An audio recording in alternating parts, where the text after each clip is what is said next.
आपण आपल्या घरात दैनिक पूजापाठ करताना जर हे 6 संकेत दिसत असतील तर नक्कीच तुमची पूजा देव तुमच्या समक्ष बसून स्वीकारत आहे. सर्व स्वामी सेवकांना श्री स्वामी समर्थ. खूप जणांची ही जाणून घेण्याची ओढ असते की आपण जी देवाची पूजा करत आहे ती देवापर्यंत पोहोचत आहे की नाही, देव आपलं गाऱ्हाणं ऐकून घेत आहे की नाही, आपल्याला हे कसे कळेल? खूप जणांच्या मनात हा प्रश्न नक्की येतो.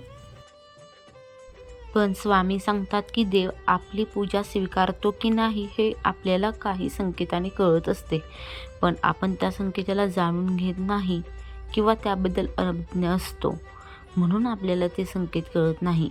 म्हणून मी तुम्हाला ह्या व्हिडिओच्या माध्यमातून देवजवळ असण्याचे संकेत म्हणजे आपल्याला ते 6 संकेत सांगणार आहे, जे आपण देवपूजा दरम्यान बघू शकतो आणि देव आपली पूजा स्वीकारत आहे हे जाणून घेऊ शकतो.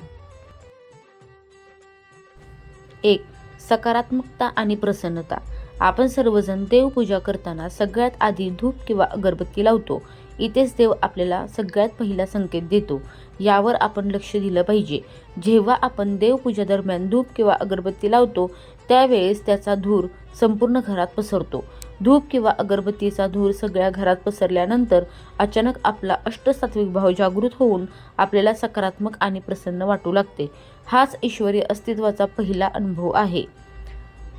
बहुधा कित्येकाने हा अनुभव घेतला पण असेल, पण माहिती अभावी हे जाणू शकला नसेल की साक्षात परमेश्वर आपल्या पूजेत विराजमान आहेत.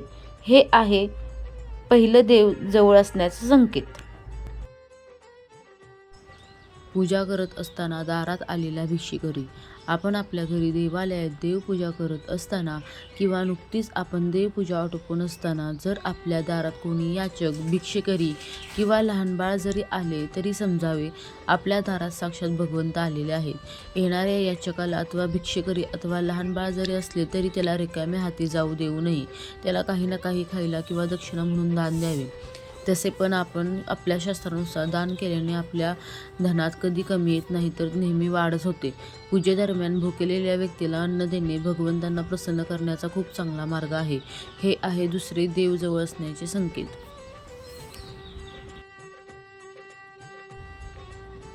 3. दिव्याचा प्रकाश एकदम मोठा होणे. तुम्ही आपल्या घरी देवपूजा करत असताना किंवा प्रार्थना करत असताना अचानक जर दिव्याचा प्रकाश मोठा झाला तर समजावे जी प्रार्थना आपण ईश्वराला करत आहोत ती ईश्वर आपल्या समक्ष ऐकत आहेत. पूजा करताना दिव्याची ज्योत मोठी प्रकाशमान होणे याचा संकेत आहे. अशा वेळी आपण भगवंतासमोर आपल्या जीवनातील अडीअडचणी, आपल्या ज्या काही इच्छा मनोकामना असतील त्या लगेचच भगवंतांना सांगून द्याव्या आणि प्रार्थना करावी, म्हणजे आपल्या इच्छा व अपेक्षा लगेच पूर्ण होतील. हे आहे तिसरे देवजवळ असण्याचे संकेत. 4.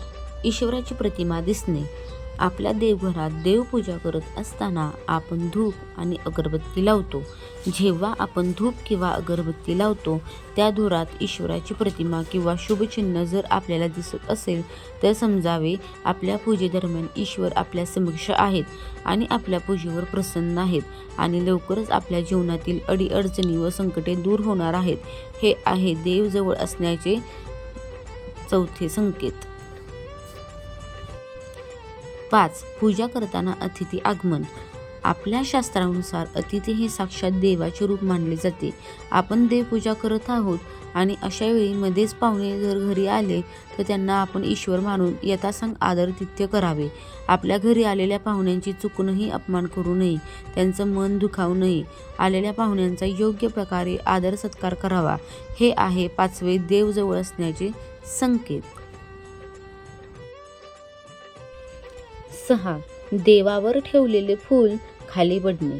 शेवटचा आणि 6वा संकेत म्हणजे आपण देवपूजा करताना भगवंतांना एखादे फूल अर्पण केले आणि ते फूल पूजेदरम्यान आपल्या समोर येऊन पडले तर समजावे भगवंत आपल्या पूजेवर प्रसन्न झालेले आहेत आणि ते फूल आशीर्वाद स्वरूप दिलेले आहे.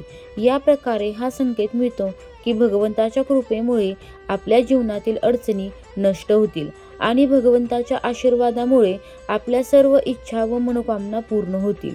हे आहेत 6वे देवजवळ असण्याचे संकेत. श्री स्वामी समर्थ.